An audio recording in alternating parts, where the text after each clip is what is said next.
দ্বিতীয় ম্যাচ এটি, এর আগেও একটি ম্যাচ তারা খেলেছেন। সিদ্দিকুর রহমান এই মুহূর্তে রয়েছেন এবং উইকেট হয়ে যাবেন। আম্পায়ারের আঙ্গুল কিন্তু গগন বলকেই দেখছিলেন, সেই বল থেকে তার বিশ্বস্ত গ্লাভসে তিনি আটকে নিলেন এবং একটি উইকেটের পতন ঘটাতে তিনি। স্কোরটা দেখে মনে হতে পারে অনেকের যে কেকেআর খেলা দেখছেন, তবে কেকেআর নয়, এটা যে খুলনা।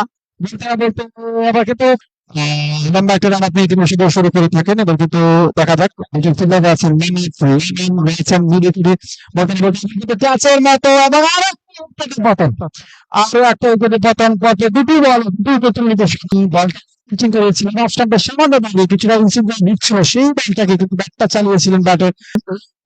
সেটা অবশ্যই করতে পারে কিন্তু সেটা দেখার বিষয়। 136 রান করতে সক্ষম আছে বলতে না বলতে আবারও কিন্তু ক্যাচের মতো এবং উইকেটে পতন এবং টুর্নামেন্টে প্রথম হ্যাটট্রিকটা করতে সক্ষম হয়েছেন এবং তুষার আহমেদ কি মনে হচ্ছে? আমরা এতক্ষণ কিন্তু দেখছিলাম ব্যাটার